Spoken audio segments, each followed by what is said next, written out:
होती है और हमें एक बूढ़ी औरत दिखाई जाती है। वो अपनी ग्रैंड डॉटर को एक कहानी सुनाने लगती है। वो बताती है कि आज से काफी सालों पहले एक शहर में एक लेडी रहा करती थी। वो लेडी प्रोडक्ट सेलिंग का काम करती थी, यानी कि वो एक सेलर थी। वो घर घर जाकर लोगों को सामान बेचा करती थी। फिर एक दिन जब वो सेलर काम से वापस जा रही होती है तो उसे अपनी कार के मिरर में एक काफी बड़ा और पुराना बंगला दिखाई देता है। अब उसे देखते ही वो सेलर वहाँ पर जाने का सोचती है। वहाँ पहुंचकर वो काफी हैरान होती है वहाँ का नजारा देखकर, क्योंकि उस बंगले से बाहर जो गार्डन था वो बहुत ही खूबसूरत था। उस गार्डन की खूबसूरती की वजह ये थी कि वहाँ के वो जो ट्रीज थे वो बड़े ही खूबसूरत अंदाज में कटिंग किए गए थे। इसके बाद वो सेलर उस बंगले के अंदर जाती है। अंदर जाने के बाद वो देखती है कि यहाँ पर तो कोई भी नहीं है, यानी कि वो पूरी जगह वीरान है। बस वहाँ जो है वो है बड़ी बड़ी मशीन्स, जिन्हें देखने से ये साफ पता चल रहा था कि शायद यहाँ किसी जमाने में कोई एक्सपेरिमेंट्स किए जाते थे, क्योंकि ये मशीन्स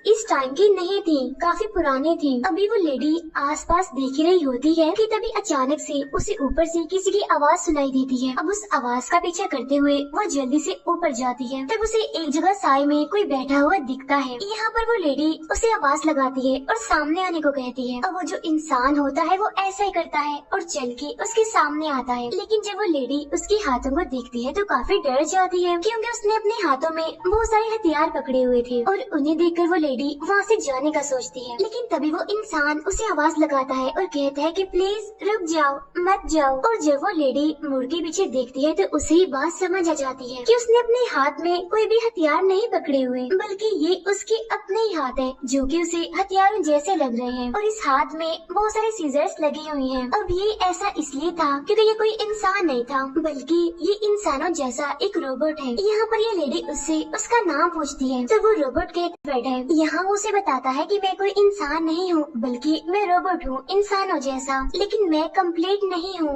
यानी कि मैं पूरा नहीं बन पाया। अब ये सुनकर उस लेडी को उस पे काफी तरस आता है। उसे उसके लिए काफी बुरा महसूस होता है। साथ ही साथ वो दिखने में भी खुश नजर नहीं आ रहा था, बल्कि वो सहमा हुआ था। यहाँ पर वो लेडी गौर करती है और देखती है कि उन सीजर्स की वजह से उसके फेस पर बहुत सारे स्कार्स हैं। यहाँ उस लेडी को एडवर्ड पर काफी तरस आता है और वो उसे अकेला ऐसे छोड़कर जाना नहीं चाहती थी, इसीलिए वो उसके साथ हमदर्दी करती है और उसे अपने साथ ले जाती है। फिर एडवर्ड जब उसके साथ गाड़ी में होता है तो वो आसपास की चीजों को बड़े ही गौर से देख रहा होता है और काफी एक्साइटेड था, काफी खुश भी था वो, क्योंकि आज वो पहली बार उस बंगले से बाहर निकला था हमारी इस दुनिया में। फिर वो लेडी उसे अपने घर ले आती है और उसे पहनने के लिए कुछ कपड़े देती है। लेकिन अब क्योंकि एडवर्ड के सीजर्स वाले हाथ थे, इसकी वजह से वो उन्हें नहीं पहन पा रहा था। उसे काफी मुश्किल पेश आ रही थी और तब वो लेडी उसकी हेल्प करती है। फिर वो